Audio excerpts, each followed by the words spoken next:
And now we're moving on to the UK, to Emma Bateman. She's going to give us an introduction on the, an update on the Green Party.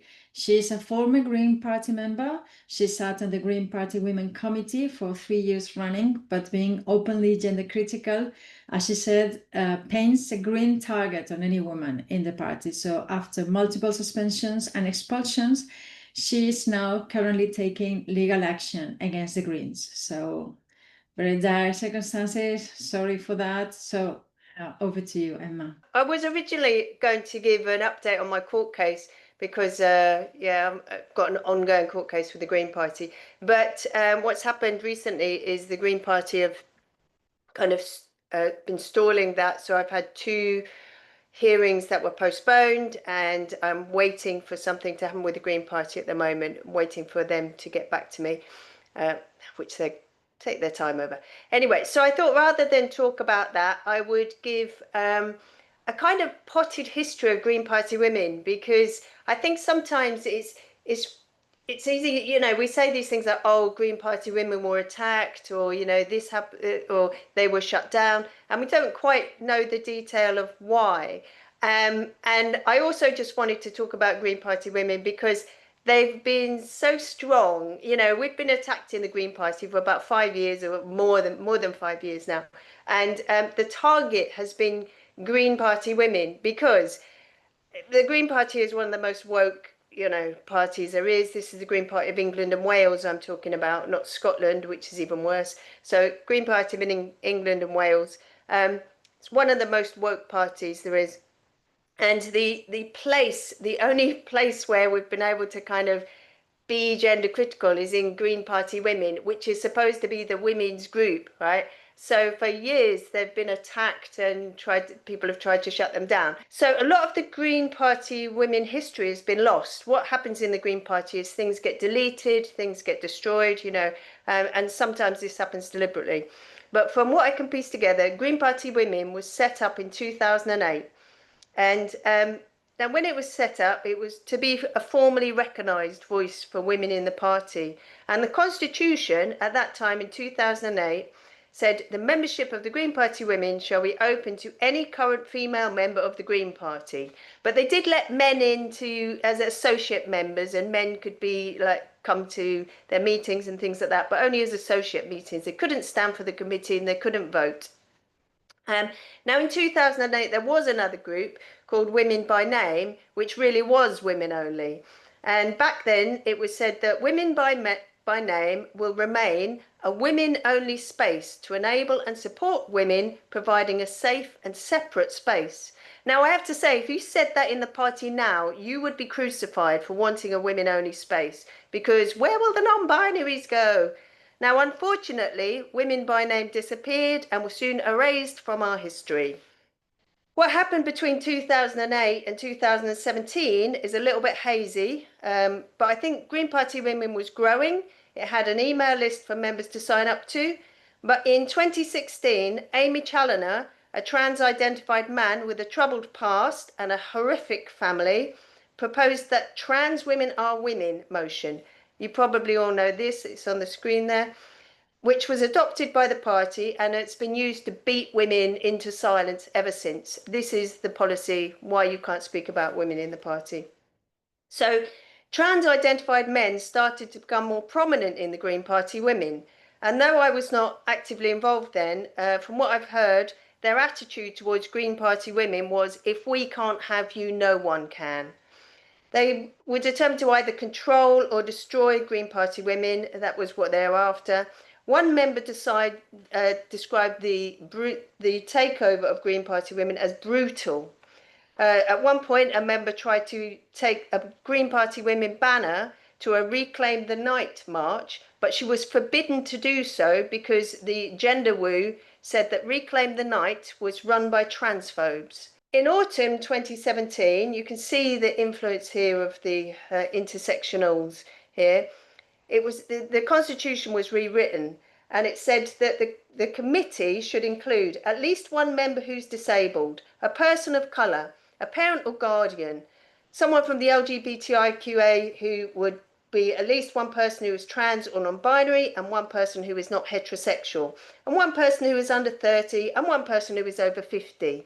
And no, all of these are people, not women. This is for the Women's Committee, right? Now, you see that list. It's hard enough to get anyone to volunteer to be on various committees, but you get this list. This is ridiculous. So, you know, Green Party women really couldn't exist with this. In 2019, a couple of people were starting to try, you know, a couple of women were trying to grasp Green Party women back from the intersectionality cult. And they rewrote the constitution, but they had to keep this stuff in because the Green Party is very woke. A lot of the leading members are very be kind, trans women are women. So the best they could do is that now, to be a member of Green Party women, if you want to be on the committee or vote, you have to be someone who identifies as a woman or as gender variant. And that is what we are still stuck with today. So you can't even just be a woman in Green Party women. You have to identify as a woman if you want to get a vote. Now, conversations were going around about what Green Party women could say on social media at this point. And it was decided that they could only put things on social media that were in line with the Trans Women Are Winning policy, which of course meant that nothing on social media around now, this is sort of 2019, nothing on social media could support the gender critical stance. No, nobody could put that up there. So this was June 2019 that this happened, this rewrite. I kind of started to wake up and find out what was going on in the Green Party about then. I was a bit slow, and I joined a little small gender critical group in the Greens, and we decided to go to the next conference to see what we could do. So we went to Newport in autumn in 2019. We stood as committee members, and we actually got elected. Now, at first, the committee kept our heads down, but in December 2019, we kind of broke cover and we put this post objecting to the use of the term TERF by general election candidates up. Now, the only place we had to communicate with members was our Facebook page. Okay, so we put this on our Facebook page and we got around 700 comments on this, mostly calling us transphobic bigots. But this was actually a bit of a breakthrough because this was one of the few places you could actually discuss these matters in the Green Party, because everywhere else in the Green Party, you know, you couldn't really talk about any of this stuff. You couldn't talk about it in official groups. You couldn't talk about it on the official Green Party page. If you put something like this up, you'd get totally shafted, really. So then what happened? Yeah, so we had no email list, right? What had happened around, I'm not quite sure when, around 2018 or so, the email list of all the members got lost. So did the Twitter password. So the only way we could communicate was through the Facebook and through something called Green Spaces, which is the internal Green Spaces for members of the Green Party. What we did, I kind of, we were coming into COVID then, and I ran away from it during COVID. I ran down to my allotment to hide from COVID. But Dawn Furness, who was the co-chair, was like a real force, driving force in Green Party Women. And in April 2020, we had an online emergency general meeting and event. So we set up this big event, and we had what we wanted to do. We had a vote. We wanted to make Green Party women an opt-out rather than an opt-in, so that when members joined the Green Party, if they said they were women, they would be included in Green Party women automatically. Now, we didn't get that vote through, but we had a brilliant event anyway with loads of speakers. It was really good, and it sort of put Green Party women back on the map. And then what was funny was Dawn Furness, because the IT crowd then weren't our friends in the Green Party. We suspect that there were a few people there that weren't terribly helpful to us on purpose. But Dawn finally got access to the email platform, and she ticked a box, and suddenly all our members appeared, which was really quite amazing. We suddenly got like several thousand members that had been lost for quite a while. We were known as TERFs by now, and we were getting a lot of grief for it. Honestly, we were called transphobes and all the rest of it, as probably people here understand. So in July 2020, we sent out a sexism and misogyny survey to ask women about their experiences in the party. Now, this survey, I'm going to hold my hands up and say this survey wasn't brilliant, right? There were a couple of questions that we probably could have phrased a little bit more sensitively. But, you know, in the main, it was just asking women for their experiences of sexism and misogyny in the Green Party. Now, this was absolutely jumped on by the LGBT, well, not the LGBT, it's the TQ plus, isn't it? It's not the LGB, it's the TQ plus, the TQs. So they denounced this survey as transphobic. Now, the Green Party Regional Council is a council in the Green Party that's supposed to care about the party's well-being. Okay, it's rather Kafkaesque. It's Orwellian. It's supposed to care about the party's well-being, but actually most of the time it spends its time kind of choosing who to kick out of the party. They had recently set up a group called the EDI Values and Processes Working Group. So the Equality, Diversity and Intersectionality Values and Processes Working Group. Now, they said their purpose was to look at ongoing tensions and internal conflict around contentious topics. So they got in touch with us and they asked us to withdraw the survey immediately and to destroy any responses that we'd already had. We hadn't even closed the survey at this point. It was open for a couple of weeks, but they just got in touch immediately and said we needed to get rid of it and destroy it.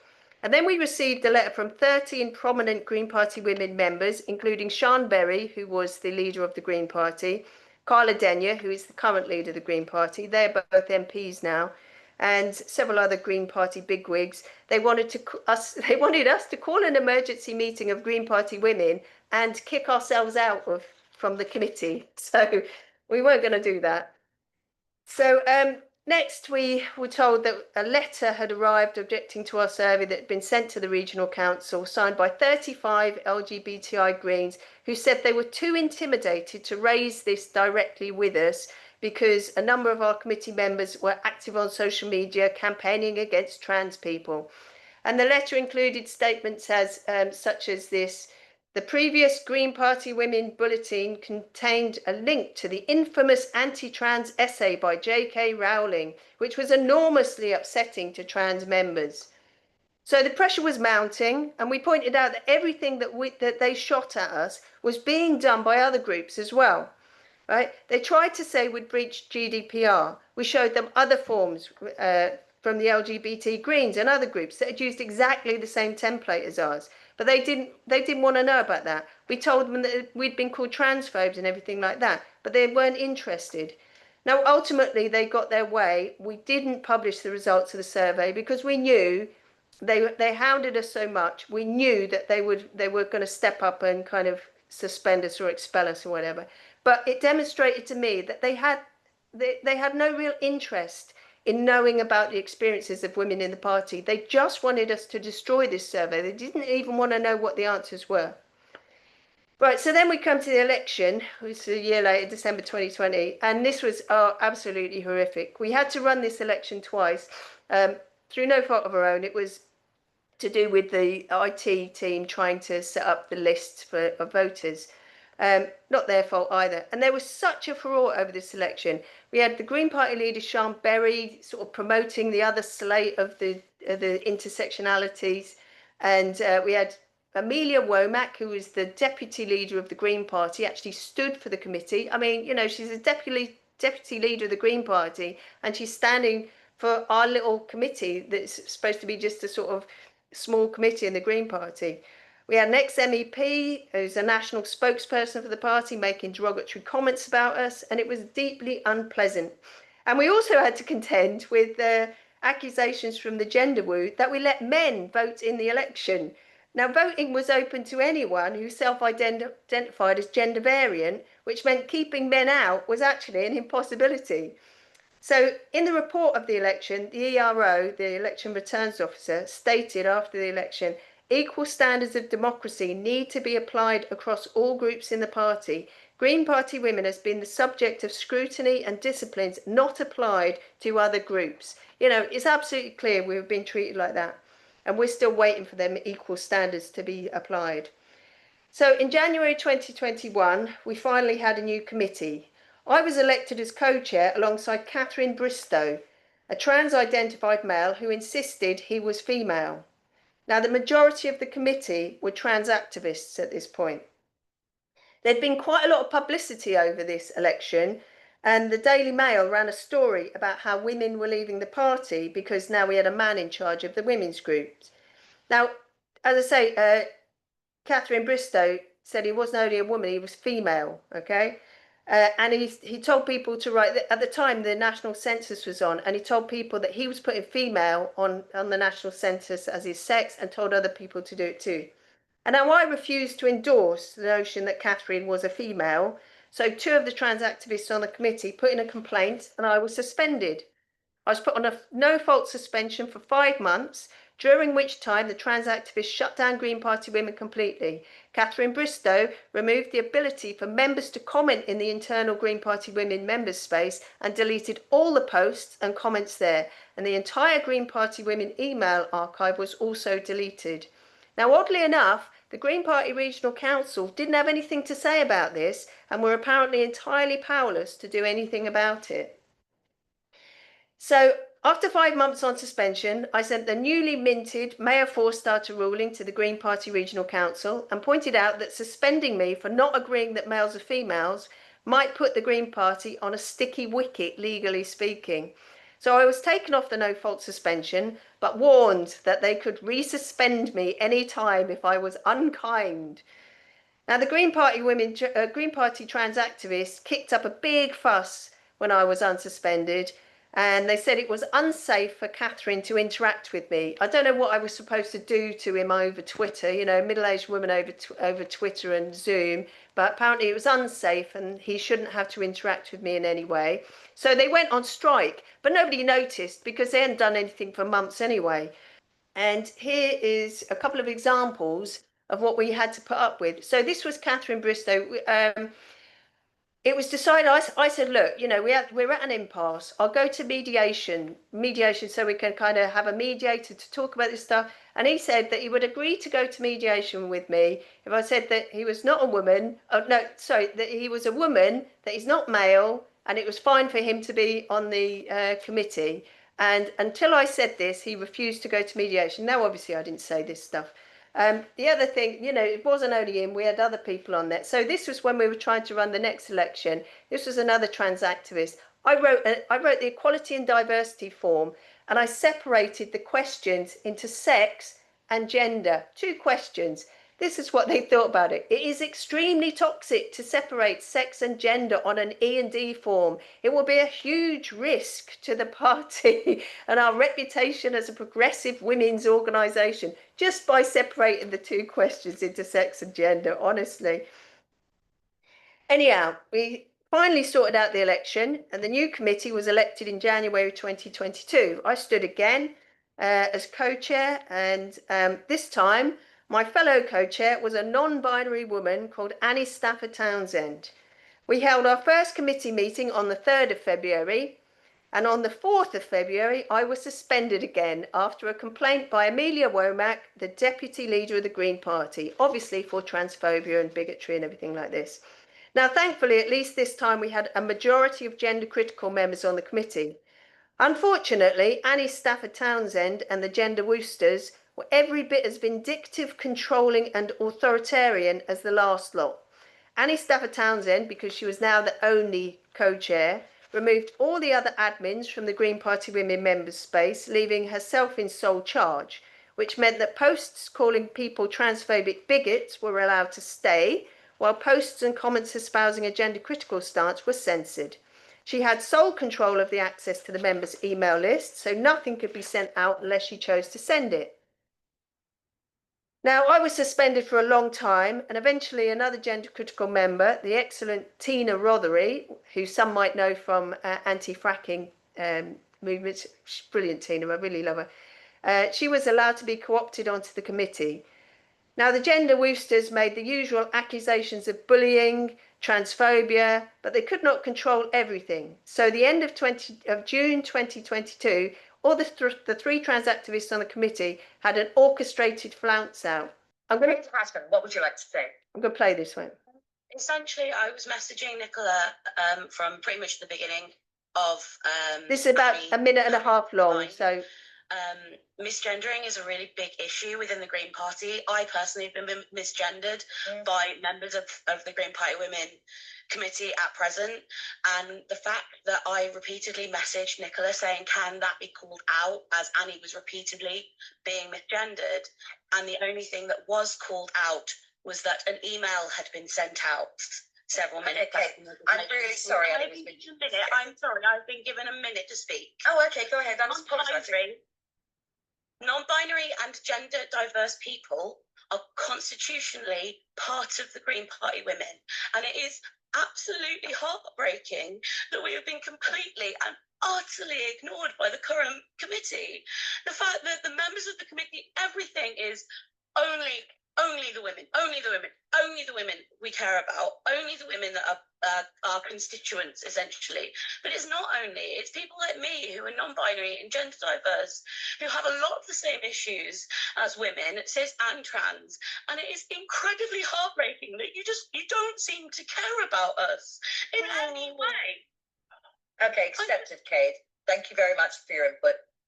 And I will ensure I try to gender Annie correctly, although I can't for the life of me remember what that gender is. I'm sorry. okay, so that made me laugh.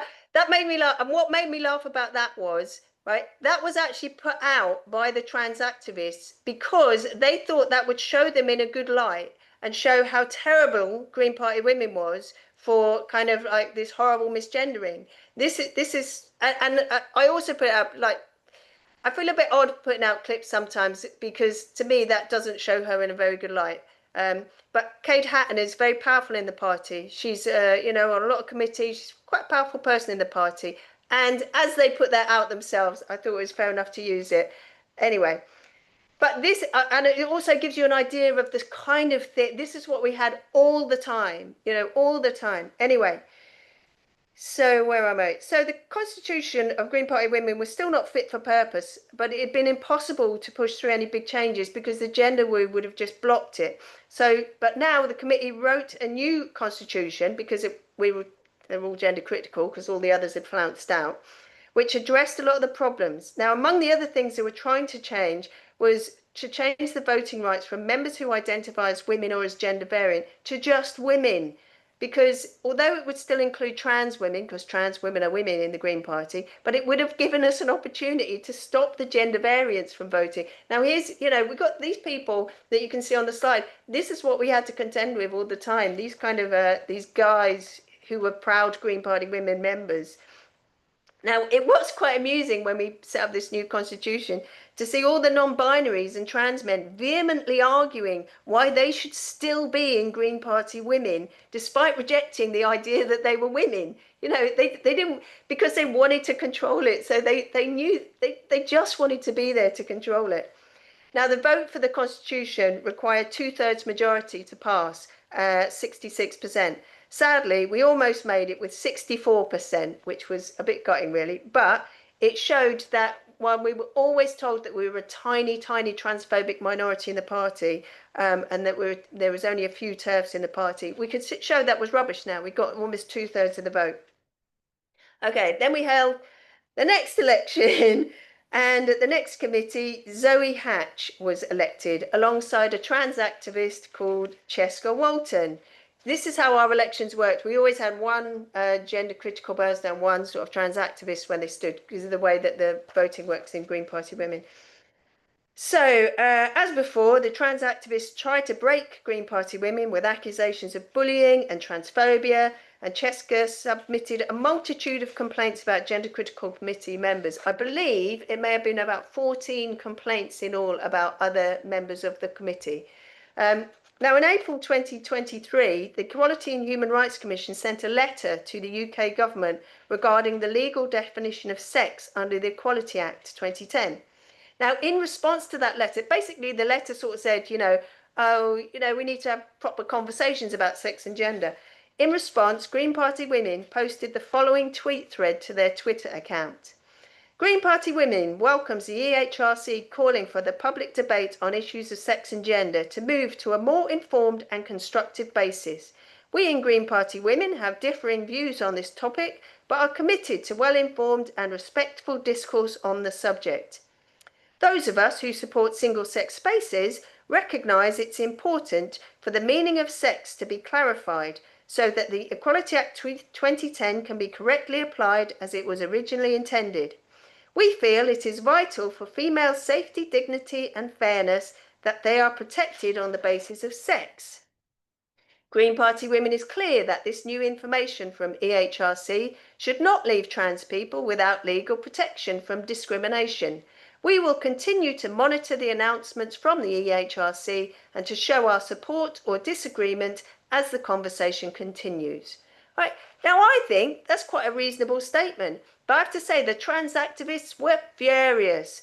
They were mad at Green Party Women for posting this moderate tweet thread, which didn't break any party policy, and the Green Party Regional Council were outraged, and they called 2 emergency meetings over the blatant transphobia and reams of disrepute in these 3 tweets. And they wanted gender critical heads to roll. At first, they were going to expel all of the gender critical members of the Green Party Women just for putting up these tweets.